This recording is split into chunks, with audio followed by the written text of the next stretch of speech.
Y el tercer tipo de acosador son aquellos que tienen un trastorno paranoide de la personalidad, que como ustedes saben viven permanentemente a la defensiva, pues piensa que todos están en contra de él o de ella en este caso, ¿verdad? Y pues piensan que todos quieren su puesto y por eso actúan contra los brillantes, contra los que no aceptan ser manipulados y contra los que pueden liderar a sus compañeros. Hemos hablado en otras ocasiones del trastorno narcisista de la personalidad, de la psicopatía y del trastorno paranoide, pero lo podemos desglosar si en el caso de ustedes identifican estas tres características de personalidad que puede tener un acosador. ¿Cómo son los acosados? Suelen ser personas a las que les gusta trabajar y rendir. Durante años, su actividad ha sido notablemente buena y repentinamente cae, porque el acosador deja de darle trabajo con el fin de desprestigiarle. Aunque son personas brillantes, suelen ser confiados. Mire, yo creo que hay una frase aquí: el acosador deja de darle trabajo con el fin de desprestigiarlo. Cuando alguien controla el micrófono, las decisiones o las participaciones y le van quitando poco a poco a uno el trabajo, la disposición, la posibilidad de expresar lo que uno siente o piensa, o incluso expresar el conocimiento, bueno, pues es como quitarle a uno la única razón o el único motivo real para laborar y sentirse y saberse productivo. Entonces es como si le mutilaran al acosado su capacidad de producir. Otros acosados los encontraron con cierto atractivo, pero consideran envidiables, personas brillantes y peligrosas, competitivas por el resto del grupo, porque sus líderes se sienten cuestionados por su mera presencia. Recuerden ustedes que una de las primeras palabras que se le dicen a un acosado, o de los primeros adjetivos, es que es muy conflictivo. Crear conflictos significa, en un buen castellano, plantear, proponer y disponerse a resolver situaciones laborales que no están resueltas. Cuando el acosador, que es generalmente mediocre frente al acosado, se va a sentir o se va a saber exhibido en su ineficiencia hasta que llega una persona más capacitada, más brillante, más talentosa, o simplemente académica, profesional y moralmente mejor dotado. Entonces, el acosador se siente terriblemente vulnerable, víctima de su inseguridad o sus complejos, y obviamente va a responder tratando a como dé lugar de minar las cualidades del acosado. Los amenazantes activos, eficaces y trabajadores que ponen en evidencia lo establecido y pretenden llevar a cabo reformas o implantar una nueva cultura laboral, pues obviamente son estigmatizados, saboteados y aniquilados. Y también hay acusados que son vulnerables, que son personas necesitadas de afecto y aprobación constantes, que dan la impresión de ser inofensivos e encontrarse indefensos. Yo creo que con estos, con los que parece que el acoso es más fácil, los acosadores se entrenan para poderlos acabar, para poderlos aniquilar. Recordemos entonces que en una situación de acoso laboral se enfrentan dos personalidades, como dice el texto de Ruth, acosador y acosado, que presentan rasgos bien definidos. Y recordar también que por lo que respecta al agresor hay que tener en cuenta que su objetivo es controlar y dominar al otro, invadiendo su territorio mental, su territorio físico. Que el acosador tiene muy en claro sus limitaciones, deficiencias o incompetencia profesional. El conocimiento de su realidad es lo que lo lleva a intentar anularlo. Entonces, mientras más inútil, incapaz, ineficiente, impreparado y mediocre sea el acosador, más claro le va a quedar que tiene que anular al otro. Esto pasa en muchas parejas laborales. como pasa también en muchas parejas en el caso del abuso emocional, del acoso moral. Entonces, no estamos frente a individuos inconscientes, porque muchas veces lo dicen, a mí me lo dijeron incluso en mi caso personal, es que yo creo que no se da cuenta lo que está haciendo. Pero por supuesto, quedaba absolutamente claro, a grado tal que todas las críticas respecto a su persona, de ella, de sí, eran eliminadas, nunca pasaban, no se permitía que pasaran al aire, eran coartadas o eran quemadas. Afortunadamente, muchas de ellas quedaron en estas cajas que manifiestan el testimonio de lo que no pudimos conocer acerca de ustedes, que tuvieron la gentileza de llamarnos, de hablarnos o de escribirnos para pedir de alguna forma orientación. Vamos que nuestras líneas telefónicas... Hay dentro de algunas características que tienen que tomar en cuenta cómo acosan las mujeres y los hombres. Las mujeres principalmente ridiculizan a la víctima, hablan mal a espaldas de la víctima, critican permanentemente el trabajo de la víctima, cuentan y difunden rumores, hacen alusiones difusas pero sin concretarlas. Los hombres ignoran a la víctima y no le dirigen la palabra, amenazan y presionan a la víctima, atacan sus convencimientos religiosos y personales, toman el pelo a la víctima, interrumpen constantemente a la víctima. Hay una cortinilla aquí en el texto que llama la atención, porque también hay un artículo por ahí del Reforma del año pasado que dice: teniendo en cuenta la duración media del tiempo que aguantan las personas acosadas, casi 15 meses las mujeres, de 15 meses, un año, 3 meses, y algo más de 18 meses los hombres, las consecuencias sobre el ser humano son estremecedoras. Pues sí, en mi caso fueron, sí, como un año y medio o 2. Sí, con razón ya las estaba dando las gracias. Sí, fue a partir de los días anteriores al 10º, sí, como año y medio. O más, año y medio, 2 años. Pues ahí la llevo en cuanto a aguante, pero está cañón. Y ustedes sí fueron más yo fuertes, estuve ¿verdad? 2 años y medio en la empresa y yo creo que la cosa empezó casi de inmediato. Claro que se fue agudizando, ¿verdad? Pero ya claramente así establecido, la guerra declarada, yo creo que año y medio. Año y medio por lo menos. ¿Y tú? Híjole, pues yo desde que entré, o sea, tenía 15 días en la empresa, me mandan a esa oficina y automáticamente, y fue como año y medio también. También como año y medio. Fue en la primera empresa, en la segunda pues obviamente fueron cosa de un mes y automáticamente yo me salí. Sí, ya cuando lo detecta uno, Aprendiste. ya existen los focos de alerta para percatarse del daño, pero al principio de veras no se tiene la menor idea de lo que está sucediendo, como la profesora de Coyoacán, que ayer me decía que era yo de lento aprendizaje. Le repito, maestra, pues fíjese que cuando se desconoce la existencia de esto, es difícil saber qué está sucediendo, porque lo que percibe uno son síntomas físicos y emocionales que se parecen, y de hecho son o forman parte del cortejo sintomático de una depresión mayor o del estrés.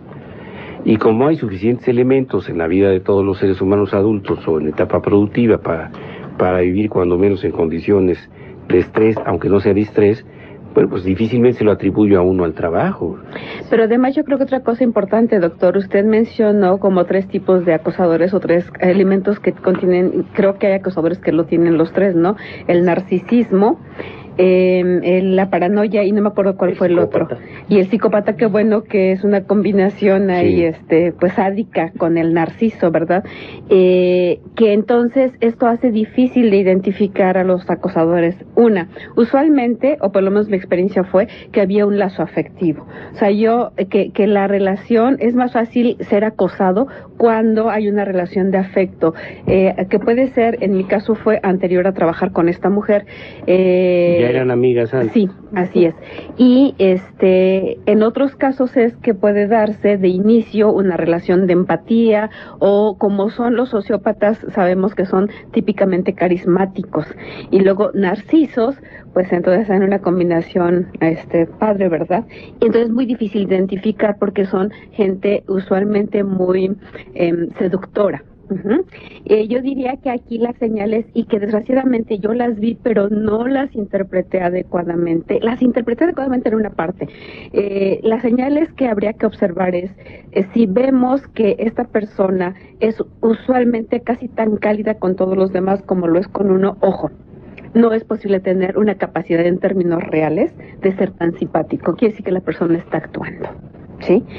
Otra señal que yo vi, pero que no interpreté adecuadamente, es ella hablaba de otras personas que supuestamente eran sus amigas dentro de la organización, que la habían apoyado durante un muy buen rato a sostenerse en la posición. Una mujer que terminó saliendo de la organización y que le dio su apoyo, pero también era una gente más capaz que ella. No quiere decir que la otra, la que salió anteriormente, haya sido una blanca paloma. También tenía bastante de esta necesidad de control.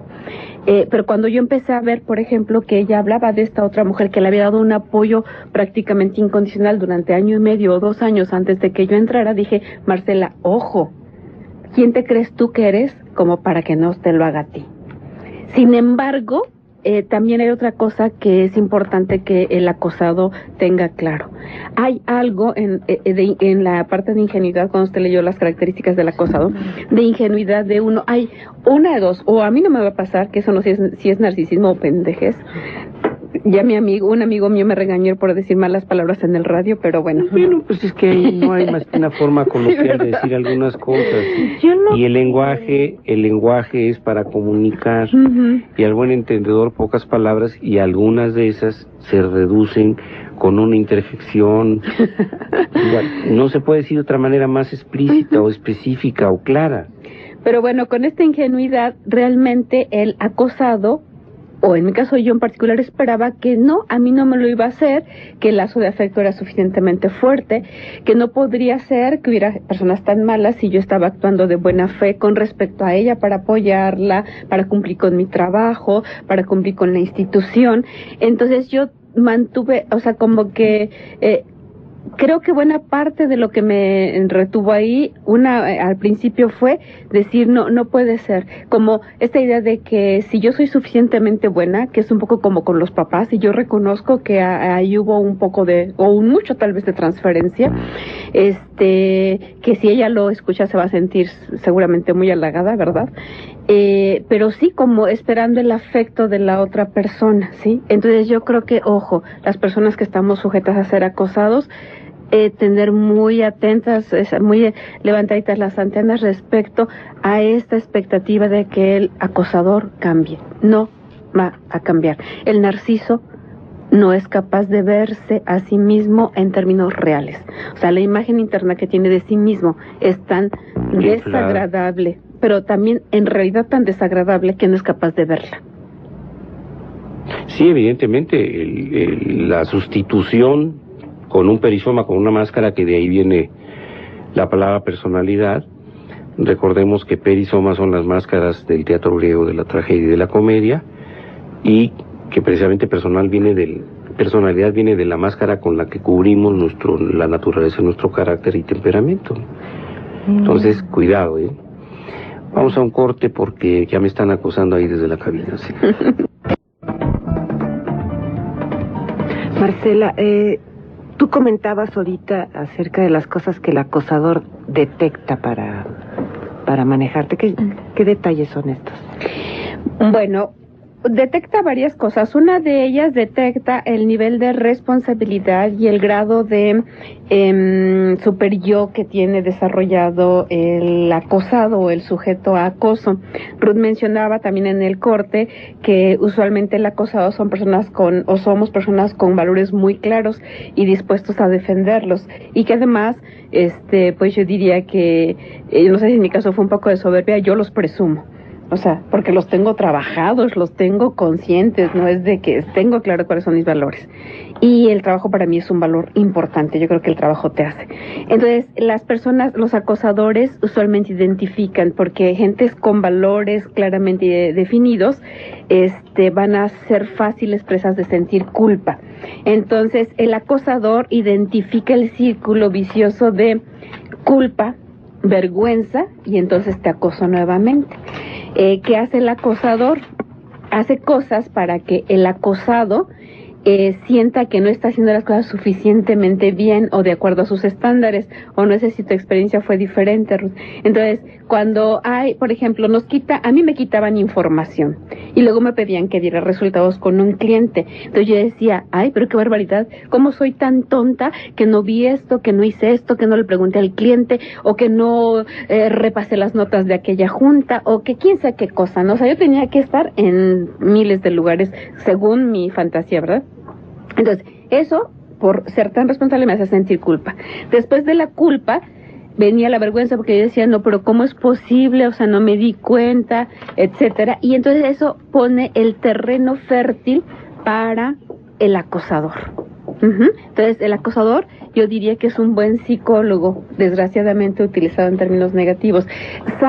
Son capaces de identificar las necesidades, los puntos críticos, los puntos, yo no diría que débiles, pero como las características o los puntos, aquellos botones que pueden accionar en la víctima y que va a reaccionar de acuerdo a sus expectativas.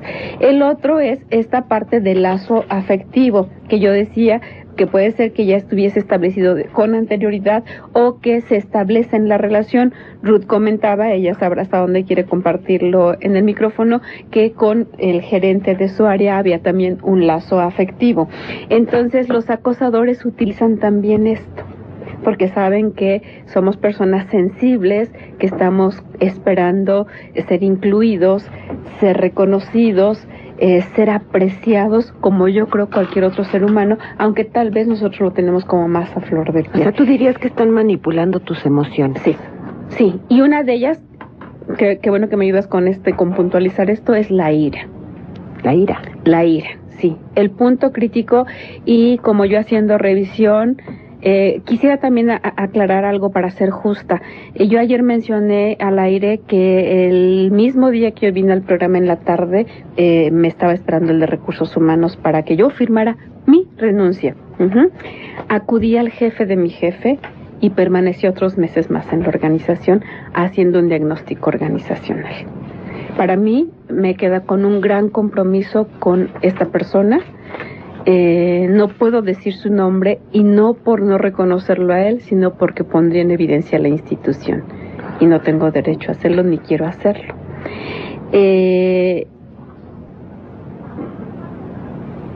Yo le reconocí a él, y al día que me despedí, que mi punto clave fue no haber manejado adecuadamente mi enojo. Un enojo que obviamente sabía. No solamente fue mi jefe quien era el acosador, otros compañeros del mismo nivel y otros de abajo identificaron, y claro, obviamente acosadores en grupo, identificaron que una forma, el único punto con el que me podían atacar era diciendo, Marcela, tú te enojas.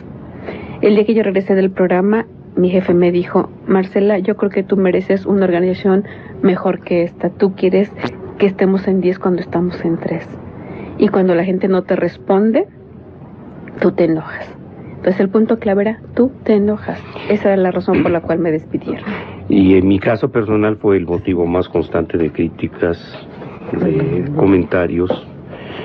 Por eso yo en ocasiones, sin percatarme de cómo había una intención deliberada en todo esto, yo aclaraba al público que bueno, yo siento que el enojo es una muestra de un sentimiento, de una emoción absolutamente normal. Y que tenemos derecho a mostrar nuestro enojo o nuestra indignación frente a aquellas cosas, valga la redundancia, que son enojosas e indignantes, y que había que expresarlo cotidianamente de manera que no se acumule, porque cuando el enojo se acumula, se reprime y se controla, pues uno es una bomba de tiempo a punto de explotar, y había que tener una válvula de escape. Yo lo estaba explicando en función de algunos cuestionamientos que se me hacían constantemente en el programa. Y repito, como si enojarse fuera un pecado cuando hay situaciones enojosas. Alguien me puede criticar a mí, ¿por qué está tan enojado con la actitud del presidente Fox? Pues es que todos los días, si usted se levanta y lee el periódico, hay motivos para estar enojado con la conducción del país tan inadecuada de este pobre diablo. Entonces hay situaciones enojosas y uno las expresa. A veces incluso, y lo siento también en mi caso, no sé si a Ruth ni a Marcela le haya pasado, pero yo creo, y el día de hoy estoy convencido, que había una intención deliberada. Claro, de provocar el enojo. A ver, entonces, si es hombre y se enoja, lo acusan de misógino, de agresor, de acosador. Y si es mujer, le dicen que enojarse no es femenino. Y que en mi caso me decía ella que enojarse no es profesional, que no solamente enojarse, claro, era la principal emoción, pero cualquier emoción, mostrar cualquier emoción en el ambiente de trabajo no es profesional, y que por eso ella no quería trabajar con mujeres. Hasta que yo le recordé que ella parecía que también era mujer. Parecían. Sí, porque a veces parece que son mujeres de veras, con todo el respeto que nos merecen quienes, teniendo un cuerpo femenino, por una aberración de la naturaleza, tienen por dentro un alma masculina, se llaman transexuales. Entonces, evidentemente que cuando uno escucha a una mujer tener actitudes verbalizadas masculinas en contra de otras mujeres, pues uno piensa que es una misógina, pero se pregunta uno constantemente, ¿por qué? ¿Por qué agrede más a las mujeres si ella es mujer? ¿Por qué no se solidariza con las de su género? ¿Por qué se somete y es sumisa frente a los varones y con las mujeres es una violencia brutal? Y entonces, bueno, caben muchas suposiciones dependiendo de cada caso. Acá dice un mensaje: en la empresa donde trabajo 3 señoritas golpearon a una y no hicieron nada porque pertenecen al grupo de acosadoras. Ahí están las señoritas golpeadoras. Yo quería comentar al respecto. A ver, en la última nada más empresa... le voy a suplicar que hable al micrófono. ¿Así está bien? Sí. Yo en la última empresa que estuve, yo me tuve que salir porque el acoso era de un grupo. En la primera empresa, de alguna forma, mis compañeros me acosaban, pero también me apoyaban, ¿no? Era un estilo y afloja de relaciones. Y finalmente tenía buenas relaciones con mis compañeros de la primera empresa. En la última, era una... En la última empresa. Estuve en un acoso dirigido por parte de mi jefe inmediato. Mis compañeros, o sea, la onda era que nadie me hablara, que nadie me saludara, que me excluyeran de todo. Y yo allí no podía decir nada, porque obviamente no me podía meter con toda la gente. O sea, con 1 o 2 personas, pues grito, discuto y me pongo. Pero ya allí era todo el grupo contra mí. Pero además, Ruth, no sé si te pasó, pero llega un momento en que uno cree que realmente ellos tienen razón, o por lo menos entra la duda. Al ser varias personas, no quiere decir que nos quedemos... En mi caso no me quedaba yo totalmente convencida, yo sabía que algo no estaba bien, pero ante la cuestión de un grupo, decir, bueno, ¿y cómo le hago para...? Porque como que 1 a 1 tal vez, pero ¿cómo enfrento precisamente un grupo que la presión es mucho más fuerte y además el daño moral, que yo creo que este es el punto clave, el daño moral, el cómo se va minando la autoestima, el cómo se va minando la seguridad, el bienestar, incluso físico de la persona, y que no nos damos cuenta. En mi caso, sí, fui llenándome de cansancio, de agotamiento, de cierto nivel de inseguridad. Y bueno, yo creo que es importante como estar claro a eso, empezar a ver las primeras señales y poderse empezar a atender uno. Y a lo mejor la solución al final del día es salirse de la empresa, pero yo creo que más importante primero cuidar nuestra salud, tanto física como emocional. Ahora, un aspecto muy importante que yo quiero preguntarles a las dos, Marcela y Ruth, y bueno, a estas jóvenes mujeres que nos acompañan el día de hoy, y a Federico, que qué bueno que nos visita. Hay una situación en mi caso personal que fue probablemente uno de los focos de alarma. Mis estados de ánimo, como es natural, como es lógico, empezaron a repercutir sobre mi familia. Sí. Y entonces, bueno, me decían, es que, ¿por qué no te levantas? ¿Por qué estás siempre cansado? ¿Por qué duermes una siesta tan prolongada? ¿Por qué ya no vas a correr o a caminar? Mete a hacer ejercicio, ahí está el club, ya no vas. ¿Qué te está sucediendo? Quieres parecer un viejo y no...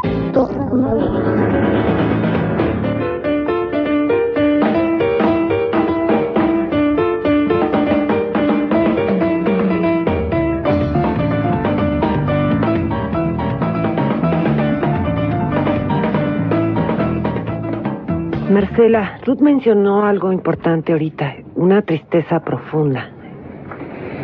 ¿Tú qué nos puedes decir?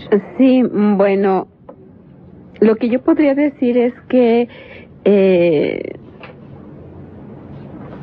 corresponde, me parece, o al menos fue así en mi caso, como a este lazo que yo mencionaba, que usualmente hay como un lazo de afecto o una expectativa de una respuesta afectiva de parte del acosador, y que el acosador identifica claramente y aprovecha. Entonces, yo creo que es importante reconocer, porque en el momento en que reconozcamos lo que nos está doliendo, podemos tocar nuestras necesidades. En mi caso en particular, fueron necesidades de aceptación, de inclusión y de reconocimiento. Entonces, muy importante tener claro esto como sujetos de acoso para ver, ¿es esta el contexto? ¿Es esta la persona de la cual yo puedo tener expectativas de cubrir mis necesidades? ¿O debo recurrir a otros contextos para cubrir mis necesidades?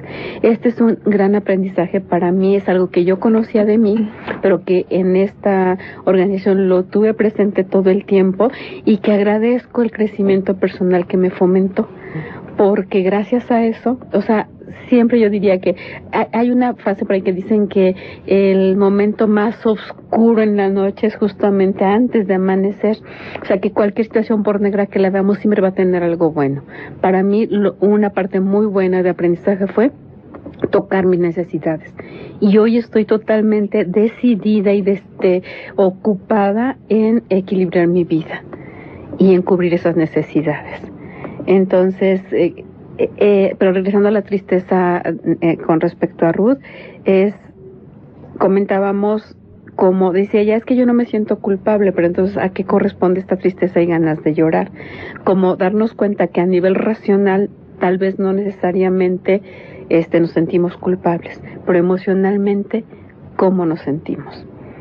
Claro que puede ser muy diferente. Así es, porque si ella siente tristeza es porque siente desilusión y porque cree que tal vez pudo haber hecho algo distinto en ese contexto, ¿sí?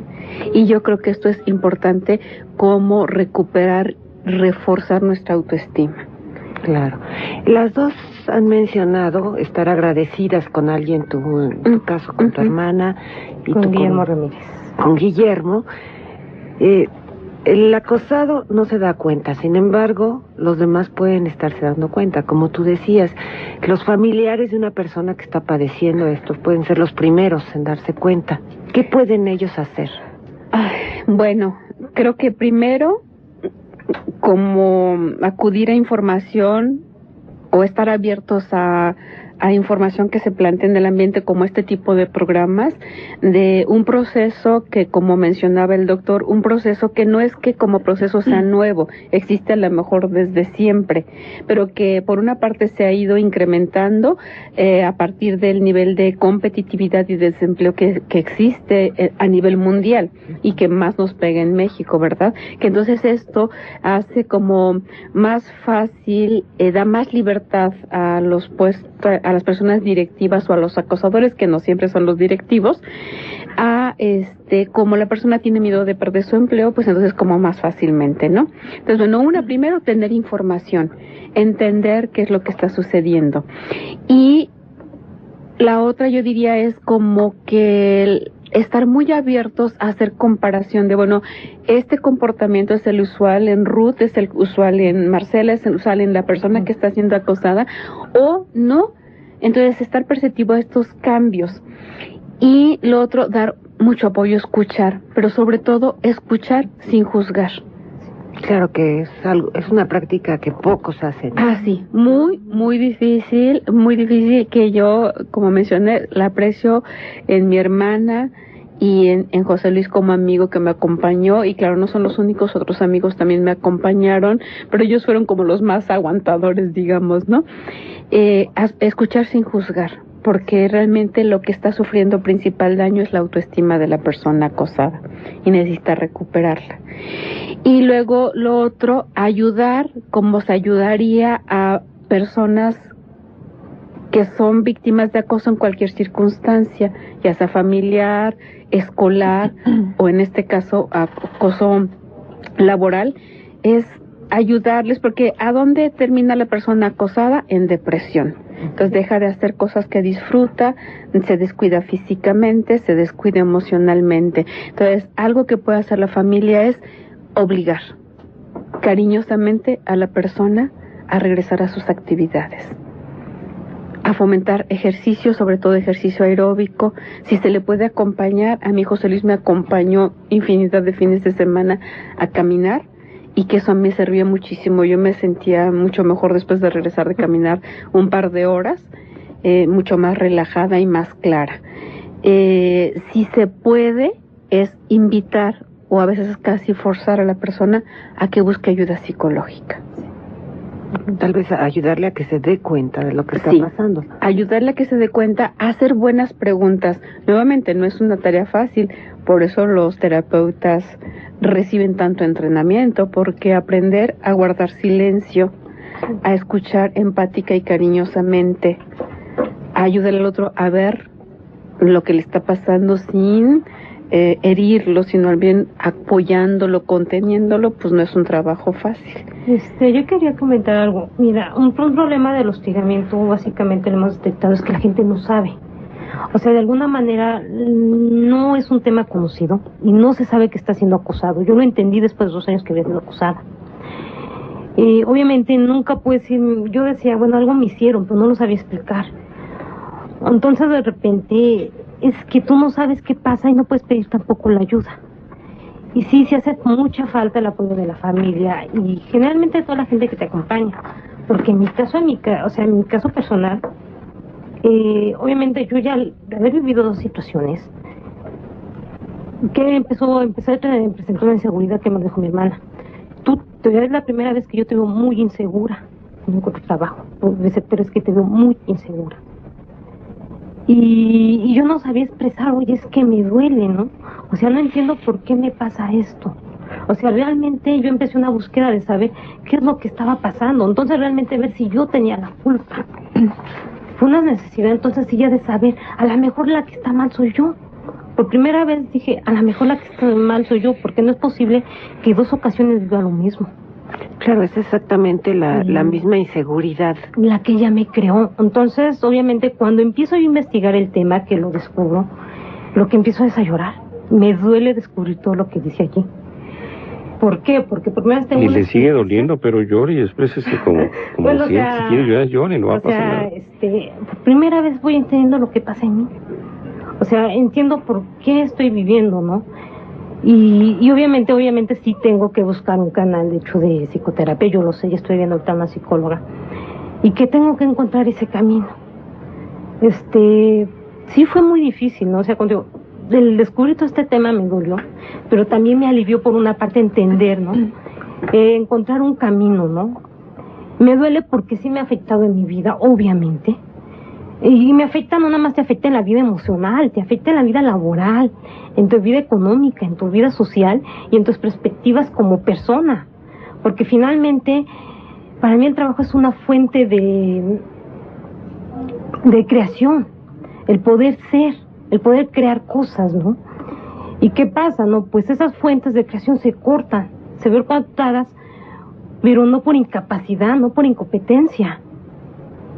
O sea, realmente se ven coartadas por situaciones análogas a ti, ¿no? Lejanas a ti, ¿no? Que tú no las causas. Y de repente yo lo que digo es, bueno, ¿y qué hago? O sea, realmente yo qué puedo hacer al respecto, ¿no? O sea, es una situación, ok, sí quiero trabajar, pero ¿qué me garantiza que no lo vuelva a vivir, no? Claro, o sea, si una persona ya es vulnerable a este tipo de acoso con la descripción que ya se ha hecho aquí, ¿qué puede hacer para dejar de ser vulnerable? Es exactamente, ¿no? Y realmente es el camino que estoy buscando, ¿no? A mí me parece, en mi experiencia, como que hay dos caminos o 2 áreas que trabajar. Uno, la emocional, para recuperar, reconstruir la autoestima, desarrollar habilidades para poder fortalecerse y enfrentar adecuadamente a los acosadores. A mí me hubiese gustado poder enfrentarlo con más eficiencia en términos de haber podido conservar mi empleo, y no porque ese empleo en particular, sino que me hubiera sentido mucho más satisfecha. Claro, de no haber perdido la batalla. Exactamente, aunque no la perdí, gané mucho. Mucho. Y el otro es en términos profesionales. En cuanto detectemos, yo no sé, el resultado me quedó satisfecha. Yo hace más o menos casi 2 años dije, yo no voy a poder permanecer en esta organización porque no voy a poder con esta organización. Los valores, mis valores no coinciden con los valores de la organización. Entonces, sé que un día me voy a ir, pero me voy a ir cuando yo considere que es el momento para irme. Y me voy a ir cuando esté suficientemente fuerte para no sentir inseguridad de poder volver a emplearme con otra empresa o autoemplearme, como estuve 15 años autoempleada con mi propia empresa. Y gracias a esta experiencia se me está abriendo un campo de trabajo en términos de que yo voy a trabajar para apoyar a otras gentes que están viviendo este tipo de situaciones. Estoy estructurando talleres para poder ayudar a la gente. Se ofreció, y lo vuelvo a ofrecer en el programa anterior, formar un grupo de autoayuda con el apoyo del doctor para quienes deseen hacerlo y pues aprender juntos, ¿sí?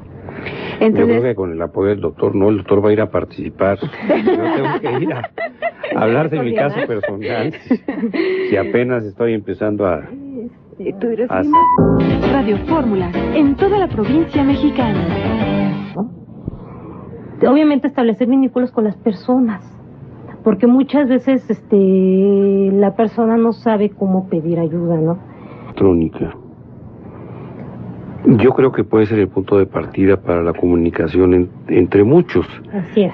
Ayer la proporcionábamos y sin su autorización, yo le ofrezco disculpas, pero a mí me parecía que era necesario proponerlo. Y esta dirección electrónica es MovingMex. Se escribe con minúsculas M-O-B-B I-N-G-M-E-X, MovingMex, @yahoo, se escribe YAHOO.com.mx. Y esta dirección puede ser el punto de partida para, digámoslo así, el acopio Sí. de víctimas de acoso interesadas desde luego en el tema. Esto es la primera propuesta viable porque esto ya es un hecho. Lo otro, lo que está planteando Marcela, es algo que puede ser un hecho en cuanto haya 3 personas, ya somos grupo.